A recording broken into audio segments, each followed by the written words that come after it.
बिस्मिल्लाहिर्रहमानिर्रहीम अस्सलाम वालेकुम। मेरा नाम डॉक्टर अब्दुल्ला गाजी है। मैं होम्योपैथिक ट्रीटमेंट से रिलेटेड आपके साथ वीडियो शेयर करता रहता हूँ। तो आज मैं जिस टॉपिक पे आपके साथ बात करने लगा हूँ वो है एच पाइलोरी, जिसको हम हेलिकोबैक्टर पाइलोरी भी कहते हैं। ये हमारे पास एक स्टमक की जो है बैक्टीरियल इन्फेक्शन होती है। इस वीडियो में मैं आपको बताऊंगा कि हेलिकोबैक्टर पाइलोरी होता क्या है, इसकी क्या क्या साइन एंड सिम्टम्स हो सकते हैं हमारे पास, क्या क्या इसकी मेन कॉजेज़ हो सकती हैं, किस तरीके से हम इसको प्रिवेंट कर सकते हैं, और मैं आपको इसके होम्योपैथिक ट्रीटमेंट के बारे में बताऊंगा। तो सबसे पहले शुरू करता हूँ हेलिकोबैक्टर पाइलोरी से। ये जो हेलिकोबैक्टर पाइलोरी है ये हमारे पास एक ग्राम नेगेटिव बैक्टीरिया होता है जो कि हमारे स्टमक के ऊपर इफेक्ट करता है। जब भी हम कोई गंदा खाना या बाज़ार से कोई भी खाना खा लें, या कोई भी हम ऐसा पानी या कोई भी मशरूबात वगैरह का इस्तेमाल कर लें जिसके अंदर गटरों का पानी या कोई भी कंटेमिनेशन इस किस्म की शामिल हो जिसके अंदर ये बैक्टीरिया प्रेजेंट हो, तो ये बैक्टीरिया उसके थ्रू इंजेस्ट होकर हमारे स्टमक के अंदर चला जाता है। नॉर्मली इस तरह होता है कि हमारा जो इम्यून सिस्टम है वो इसके खिलाफ जो है एक्ट करता है, या हमारे जो स्टमक के अंदर एंजाइम्स होते हैं वो इसके खिलाफ HCl वगैरह या दूसरे एंजाइम्स वगैरह जो हैं ये उसके ऊपर एक्ट करके इसको ख़त्म कर देते हैं। लेकिन अगर किसी वजह से पेशेंट की इम्यूनिटी वीक है तो ये जो बैक्टीरिया है ये जो है हमारे इम्यून सिस्टम के ऊपर हावी हो जाते हैं और जो है अपनी प्रोलिफरेशन स्टार्ट कर देते हैं और स्टमक को जो है ख़राब करना शुरू कर देते हैं। अब मैं आपको इसके साइन एंड सिम्टम्स के बारे में बताऊंगा। सबसे पहले पेशेंट ये कंप्लेन करता है कि उसको पेट में काफ़ी ज़्यादा दर्द है और वो दर्द आहिस्ता आहिस्ता बढ़ता जाता है। और पेशेंट कंप्लेन करता है कि जब खाली पेट होता है तब उसके पेट में काफ़ी ज़्यादा दर्द होता है। और खाने के बाद अक्सर पेशेंट कंप्लेन करता है कि उसको जो है नोज़िया या वॉमिटिंग वगैरह की जो है सिम्टम आने शुरू हो जाते हैं।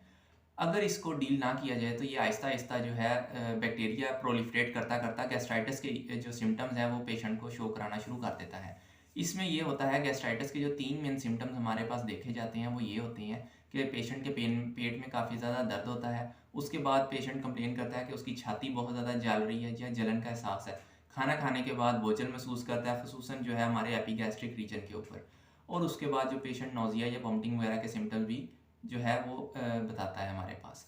अगर इसको भी डील ना किया जाए तो आहिस्ता आहिस्ता ये हमारे पास स्टमक के अल्सर कॉज होने की तरफ जो है ले जाता है पेशेंट को। और जो सबसे ज़्यादा स्टमक का अल्सर देखा गया वो हमारे पास ड्यूडिनल अल्सर है। ये जो हेलिकोबैक्टर पाइलोरी है अगर ये अल्सर कॉज करता है हमारे पास तो ये मेजोरिटी देखा गया है कि स्टमक का जो एंड है और ड्यूडिनम का स्टार्ट है इस जगह के ऊपर जो है ज़्यादातर अल्सर जो है हमारे पास देखा गया है, जिसको हम ड्यूडिनल अल्सर भी कहते हैं।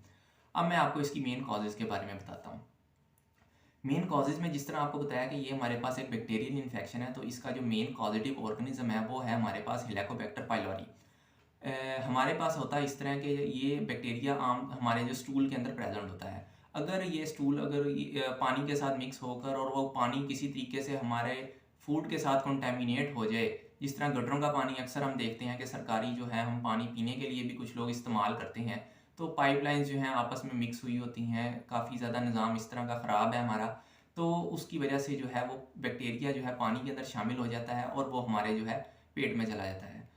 ख़ुसूसन तौर पे ज़्यादातर जो देखा गया वो यही है कि बाज़ार का खाना क्योंकि वहाँ पे हाइजीनिक कंडीशन इतनी ज़्यादा नहीं होती, तो जो है उधर साफ़ सफाई का ख्याल नहीं रखा जाता। पानी जो है वो डीमिनरलाइज जो है या RO प्लांट से फ़िल्टर हुआ हुआ वो यूज़ नहीं किया जाता, आम नलके का पानी जो है वो इस्तेमाल होता है। तो उसकी वजह से जो है ये हमारे पास जो है बैक्टीरिया जो है हमारे पास तो ये जो बैक्टीरिया हमारे पास तो ये हमारे पास इंजेस्ट हो जाता है, जिसकी वजह से ये हमारे पास का तो कोशिश हमने ये करनी है कि ये जो हमने जो है बाज़ार का खाना बिल्कुल इस तरह का अवॉइड करना है। घर के अंदर जो है हाइजीनिक इन्वायरमेंट जो है हम और हाइजीनिक फूड हमने यूज़ करना है। अब मैं आपको इसके होम्योपैथिक ट्रीटमेंट के बारे में बताता हूँ। जैसे कि मैंने आपको बताया कि ये एक gram negative bacteria H pylori हमारे पास होता है, तो हमने जो मेन हमारा टारगेट होना चाहिए इस डिज़ीज़ को ठीक करने के लिए वो ये होना चाहिए कि हमने इसकी जो पॉजिटिव ऑर्गेनिज्म है इसको जड़ से ख़त्म करना है। इसको ख़त्म करने के लिए जो सबसे अच्छी मेडिसिन मेरी प्रैक्टिस के अंदर है वो है हमारे पास हाइड्रोस्टस कैन क्यू मदर टिंचर। इसके आपने 15 ड्रॉप्स जो है 1 घूंट पानी में दिन में 3 दफ़ा इस्तेमाल करने। ये थोड़ी सी कड़वी होगी तो आप पानी की मिकदार 1 घूंट से बेशक थोड़ी ज़्यादा भी कर सकते हैं। इसके अंदर हमारे पास एंटी फंगल प्रॉपर्टीज़ होती है हाइड्रोस्टस के अंदर, और ये हमारे पास ड्यूडिनल अल्सर या कोई भी अल्सर या कैंसर तक के जो है सिम्टम्स को ये डील करने के लिए हम इसको यूज़ कर सकते हैं इसकी एंटी फंगल और एंटी बैक्टीरियल प्रॉपर्टीज़ की वजह से।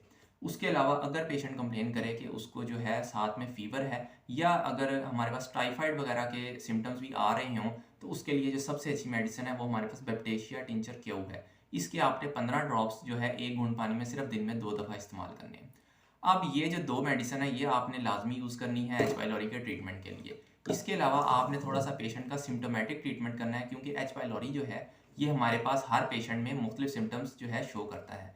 जैसे कि आज रिसेंटली मेरे पास 2 पेशेंट आए थे एच पाइलोरी, उनमें से एक की कंप्लेन ये थी कि रिसेंटली तकरीबन 2 से 3 माह के अंदर उनका तकरीबन 4 से 5 किलो जो है वो वेट रिड्यूस हुआ है। खाने में उनको कोई जो है वो महसूस नहीं हुआ, उनकी खुराक अभी भी उतनी है, भूख भी उतनी लग रही है, लेकिन जो है वो काफ़ी ज़्यादा कमज़ोर हो रहे हैं।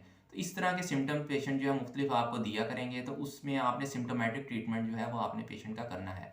जो मेजॉरिटी इस डिज़ीज़ के साथ सिम्टम्स हमारे पास आते हैं, वो सबसे पहले अगर आता है कि जो हमारे जो पेशेंट कंप्लेन करता है कि उसकी छाती जो है उसमें वो काफ़ी ज़्यादा जलन का एहसास हो रहा है। अगर ये पेशेंट जो है सिम्टम जो शो कर रहा है, तो आप उसके लिए जो है आर्सेनिकम एल्बम 30 CH पोटेंसी का यूज़ कर सकते हैं। इसके आपने 2 ड्रॉप्स जो है 1 चम्मच पानी के अंदर जो है आप दिन में 2 से 3 दफ़ा इस्तेमाल कर सकते हैं। उसके बाद स्टमक के लिए आपने एक मेडिसिन लाजमी यूज़ करनी है, वो है हमारे पास नक्स वोमिका 30। इसकी आपने 2 ड्रॉप्स जो है 1 चम्मच पानी में दिन में 3 दफ़ा इस्तेमाल करते हैं। ये हमारे पास अगर पेशेंट कंप्लेन करे कि उसको अगर गैस का काफ़ी ज़्यादा इशू है या इरिटेबल बाउल सिंड्रोम है, जिसके ऊपर मैं अभी वीडियो एक बना चुका हूँ, लिंक मैं आपको डिस्क्रिप्शन दे दूँगा, आप उसके भी सिम्टम्स वगैरह और ट्रीटमेंट उसका अलग से भी देख सकते हैं। अगर पेशेंट IBS का इशू कर रहा है या गैस या कब्ज़ वगैरह के सिम्टम शो कर रहा है, तो आप उसको नक्स वोमिका 30 CH पोटेंसी जो है वो यूज़ करवाएँगे। इसके अलावा एक हमारे पास अगर पेशेंट को पेट में दर्द जो है वो अगर कंट्रोल नहीं हो रहा, तो उसके लिए कोलोसेंथस जो है 30 CH पोटेंसी के अंदर यूज़ कर सकते हैं। इसके भी हम 2 ड्रॉप्स जो है एक चम्मच पानी में दिन में 3 दफ़ा जो है हम इस्तेमाल करेंगे। और अगर पेशेंट कंप्लेन कर रहा है, जैसे कि मैंने आपको बताया कि इसके अंदर नोज़िया या वॉमिटिंग, गैस्ट्राइटिस अगर इशू उसका हो रहा है, तो नोज़िया और वॉमिटिंग के सिम्टम्स भी जो है पेशेंट वो शो करेगा। तो इसके लिए जो सबसे अच्छी मेडिसिन है वो है हमारे पास एपिकॉक 30। अभी मेरे पास अवेलेबल नहीं है, ख़त्म हुई हुई है। मैं आपको इसकी पिक्चर लगा देता हूँ। तो ये आपने सिर्फ तब लेनी है जब पेशेंट को नोज़िया या वॉमिटिंग वगैरह की जो है सिम्टम्स आ रहे होंगे। इसके आपने जो है 2 ड्रॉप्स जो है 1 चम्मच पानी में जो है दिन में सिर्फ 3 दफ़ा या 4 दफ़ा इस्तेमाल कर लेने हैं। और अगर आपको नोज़िया वॉमिटिंग की सिम्टम्स आ रहे हैं, तो आप इसको 10 या 15 मिनट के वक्फे से भी 1 या 2 डोजेज़ दे सकते हैं, लेकिन आपने इसको रेगुलर यूज़ नहीं करना। अब आपको मैंने इसके सारे मेन कॉजेज़ भी बता दिए हैं, इसके साइन एंड सिम्टम्स भी बता दिए और ट्रीटमेंट भी बता दिए। तो आपने इसका जो है इस तरीके से अगर आप जो ये आपको प्रिवेंटिव मेजर्स बताए हैं, इनके थ्रू अगर आप इसको डील करेंगे और ये जो ट्रीटमेंट आपको बताया है, इनके अकॉर्डिंग अगर आप मेडिसिन लेंगे, तो इंशाल्लाह चंद दिनों तकरीबन 2 से 3 हफ्ते के अंदर आपका जो है ये एच पाइलोरी का जो मसला है ये इंशाल्लाह ठीक हो जाएगा। तो ये हमारे पास जो है एच पाइलोरी का ट्रीटमेंट था, जो कि आपको मैंने अभी बता दिया है। तो आपने यानी एच पाइलोरी के लिए जो मेन आपने देखना है वो ये है कि आपने मेन इसके जो टारगेट रखना है वो इसके कॉजेटिव ऑर्गेनिज्म को ख़त्म करने के लिए रखना है।